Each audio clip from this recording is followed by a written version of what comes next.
बिस्मिल्लाहिर्रहमानिर्रहीम। अस्सलाम वालेकुम नाज़रीन, मैं हूं महरीन सप्तैम, देख रहे हैं आप मेरा यूट्यूब चैनल। नाज़रीन, कराची में जिन्ना हॉस्पिटल में एक मर्द और एक औरत एक लड़की की लाश छोड़कर फरार हो जाते हैं। इस वाक़े के बारे में मैंने आपको अपनी गुज़िश्ता वीडियो में अपडेट किया, लेकिन इस वक्त इस केस के अंदर बहुत ही हैरानकुन चीज़ें जो है वो सामने आ रही है। इस लड़की के बारे में इनिशियली मैंने आपको ये बताया था कि ये लड़की जो है ये एक टिकटॉकर है, आयशा इसका नाम है। और ये लड़की जो है एक डिफेंस में एक बंगला था, उस बंगले के अंदर एक डांस पार्टी थी। उस डांस पार्टी में ये लड़की अपनी 4 सहेलियों के साथ यहाँ पहुंचाई जाती है। जिस गाड़ी में पहुंचाई जाती है वो गाड़ी भी पुलिस की हिरासत में है। ये 2 लोग यानी कि ये आदमी और ये औरत जो इसको लेकर वहां पहुंचते हैं, सीसीटीवी कैमरे की मदद से ये भी पकड़े जाते हैं। ये भी इस वक्त पुलिस की हिरासत में है और वहां पुलिस की हिरासत में उन्होंने बड़े ही अहम इंकशाफात किए। उसके बाद जो चीज सामने आई वो ये आई कि ये बंगला जो है ये ऑनलाइन बुकिंग पर था, यानी कि ऑनलाइन इसको बुक किया गया। बताया गया कि 8 लोग हैं, यहाँ पे पार्टी होगी और उसके लिए इस बंगले को बुक किया गया। उसके बाद क्या होता है कि यहाँ पर ये दावत होती है, पार्टी होती है। इस दौरान ये लड़की जो है पहले तो ये कहा गया कि नशे की ओवरडोज है, लेकिन मामला कुछ और है, क्योंकि मैंने आपको पोस्टमार्टम रिपोर्ट के बारे में भी बताया जिसमें ये बात सामने आई कि लड़की की मौत नशे के ओवरडोज की वजह से नहीं हुई। इसलिए मामला जो है और भी गंभीर होता चला गया। अब जिस शख्स ने ये बंगला बुक किया था वो बाहर से आया था और वो बाहर फरार हो गया इस वाक्य के फौरन ही बाद, इससे पहले कि पुलिस उस तक पहुंचती। इस बंगले का जो मालिक है उस तक भी बताया जा रहा है कि पुलिस पहुंच गई है। उसके अलावा ये गाड़ी जिसको के ये लड़का और लड़की जो कि इस लड़की की लाश छोड़कर जिन्ना हॉस्पिटल से फरार हुए थे, ये इस गाड़ी को उसी बंगले के सामने खड़ा करके फरार हो गए थे। वो दोनों भी पकड़े गए, वो गाड़ी भी पुलिस के पास जब पहुंची तो फिर उसके मालिक तक भी पुलिस पहुंची, तो पता लगा कि ये गाड़ी रेंट अ कार पे मतलब कि रेंट पे दी गई थी।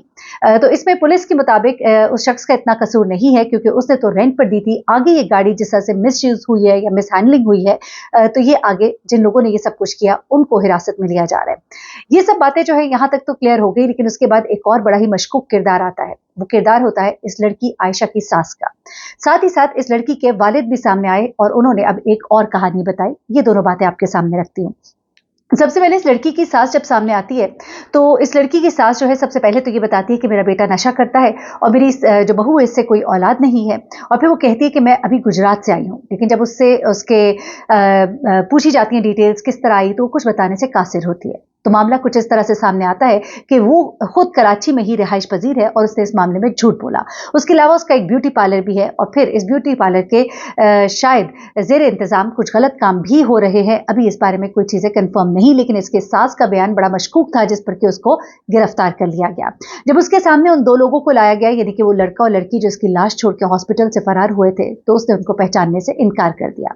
लगता ऐसा है पुलिस के मुताबिक कि ये एक पूरा नेटवर्क है और बड़ा ही स्ट्रॉन्ग नेटवर्क है जो एक दूसरे को सपोर्ट कर रहा है। ये एक दूसरे को जानते हैं लेकिन मानने से इनकारी है। यहाँ पर अब बात खत्म नहीं होती, बल्कि कराची जिन्ना हॉस्पिटल कराची में लड़की की लाश छोड़कर फरार होने वाले वाकये में आयशा के वालिद जो है उनकी मुद्दईयत में अब फाइनली डिफेंस थाने में मुकदमा जो है दर्ज कर लिया गया। इससे पहले पुलिस ने कहा था कि अगर उसके घर से कोई सामने ना आया, उसके वालिद सामने ना आए, तो फिर पुलिस की मुद्दईयत में मुकदमा जो है दर्ज किया जाएगा। लेकिन अब उसके वालिद सुल्तान ने पुलिस को बयान कलमबंद करवाया जिसमें उन्होंने ये बताया है कि मैं पंजाब का रिहायशी हूं और होटल पर मुलाजमत करता हूं। मेरी बेटी की 3 साल कबल शादी हुई थी। बेटी शादी के बाद गुलिस्तान जौहर मुंतकिल हुई थी। गुलिस्तान जौहर में यही बताया जा रहा है कि इसकी सास का जो ब्यूटी पार्लर है वो भी गुलिस्तान जौहर में है और वो वहीं की रिहायशी भी है। अब इसके वालिद कहते हैं कि मुझे पुलिस से इत्तला मिली कि मेरी बेटी की लाश मिली है। मेरी बेटी जिब्रान और पिंकी नामी खातून के साथ पार्टी में गई थी। अब जिब्रान वही लड़का है जो कि इसकी लाश देखकर हॉस्पिटल पहुंचा था और पिंकी भी वही औरत है जो इस जिब्रान के साथ उस वक्त मौजूद थी। पिंकी के बारे में जिब्रान ने यह बताया है कि पिंकी जो है एक होटल में रह रही थी और होटल से वो आई है और हम इस लड़की को लेकर यहाँ हॉस्पिटल पहुंचे थे। अब आयशा के वालिद यानी कि मकतूला के वालिद जो हैं वो कहते हैं कि मेरी बेटी जिब्रान और पिंकी नामी खातून के साथ पार्टी में गई थी। अच्छा, इसकी सास ने भी ये बयान दिया कि मेरी बहू जो है वो तो एक बर्थडे पार्टी पे गई थी, हमने यही सुना है।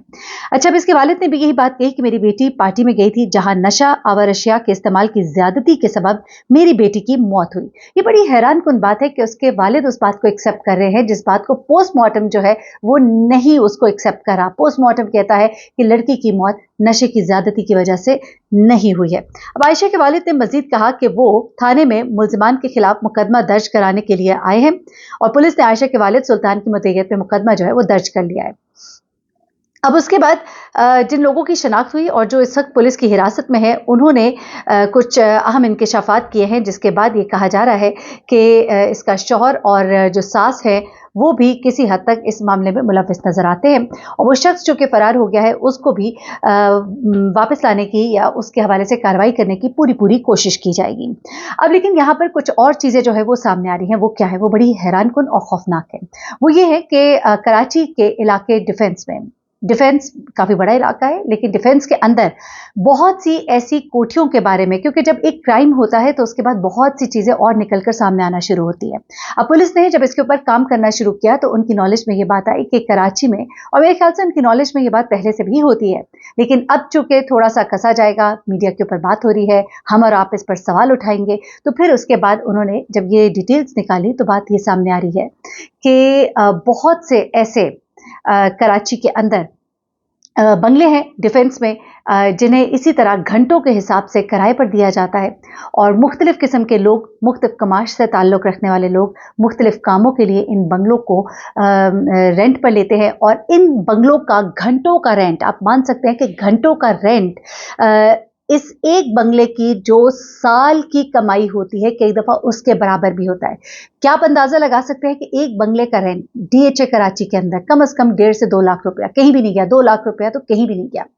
2 लाख रुपया अगर उसका रेंट है एक महीने का, तो एक बंगला कुछ घंटों के लिए या 1-2 दिन के लिए 24-24 लाख के ऊपर भी दिया जाता है। क्या आप सोच सकते हैं कि ये बंगला किस काम के लिए दिया जाता होगा? मैं आपको बताती हूँ। ये बंगले जो हैं, ये बेसिकली मुख्तलिफ डांस पार्टीज जिनके अंदर बहुत ही एक्सट्रीम किस्म का नशा, यानी कि आइस जैसा नशा किया जाता है।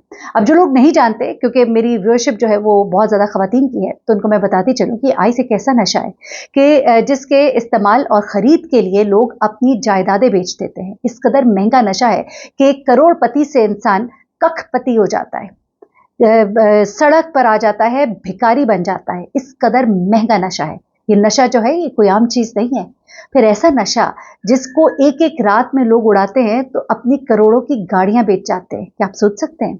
यानी उस एक रात के नशे के लिए लोग एक एक गाड़ी, जो 30-30, 40-40 करोड़ की गाड़ी है, वो तक बेच डालते हैं। जी हाँ नाजरीन, और इसी के लिए इन लड़कियों को ऐसी पार्टी में बुलाया। मैं ये नहीं कहती अल्लाह ताला आगे का रास्ता आसान करे इस लड़की की जिसकी हलाकत हुई, मैं नहीं जानती कि उसका क्या रोल था इस सारे पार्टी के अंदर, लेकिन बहुत सी लड़कियों को ऐसी पार्टी के लिए बुलाया जाता है। यहाँ तक कि पॉश घरों की जो बच्चियाँ हैं, अच्छे घरों की बच्चियाँ, यूनिवर्सिटीज़ की, कॉलेजेस की स्टूडेंट्स जो हैं, मेरे पास एक बड़ी खौफनाक रिपोर्ट आई थी जिसके अंदर ये बताया गया था कि कॉलेजेस और यूनिवर्सिटीज़ की जो स्टूडेंट लड़कियाँ होती हैं, वो अपनी ही फ्रेंड्स के हाथों इस्तेमाल होती हैं, क्योंकि उनकी फ्रेंड्स ऑलरेडी एडिक्ट होती हैं और उनकी फ्रेंड्स अपनी एडिक्शन की ख्वाहिश को पूरी करने के लिए, यानी कि वो नशा नहीं अफोर्ड कर सकती, तो उनको कहा जाता है कि आप मजीद दोस्तों को लेकर आए। जब वो मजीद दोस्तों को लेकर इन्हीं डिफेंस की कोठियों में पहुंचती हैं तो वहाँ पर इन लड़कियों का इस्तेसाल होता है, इनको नशा जो है उसके ज़रिए बेहोश होती हैं, उसके बाद इनकी वीडियोस बनाई जाती हैं, फिर उसके बाद इनको नशे का आदी किया जाता है और फिर इनसे जो मर्जी काम करा लिया जाता है। और ये सब कुछ जो है ये बहुत ज़्यादा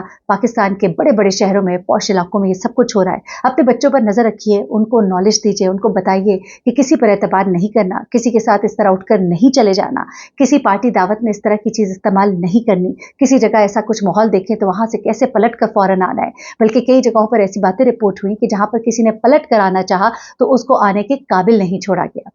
अल्लाह ताला हम सब के बच्चों को अपने हिफ्ज़-ए-मान में रखे। बहुत ही खतरनाक चीज़ें हैं और हमारी पुलिस, हमारे इदारे इस पर अभी तक क्यों खामोश हैं, ये एक बड़ा सवाल है। ये ऐसी कोठियाँ जो इतने लाखों के किराए पर जाती हैं, ये सब कुछ क्या है? ये शख्स जो फरार हुआ, अगर इसको किसी तरह पकड़ कर लाया गया तो फिर बहुत से राज खुलेंगे और बहुत से राजों को ना खुलने देने की वजह से ही बहुत से लोगों को चुप कराया जा रहा है। यहाँ तक कि इसके वालिद जो है वो भी अब एक ऐसा बयान दे रहे हैं जो कि इस पोस्टमार्टम की रिपोर्ट से साबित नहीं होता। अतः बहुत ख्याल रखिएगा, दुआ में याद रखिएगा। अल्लाह हाफिज।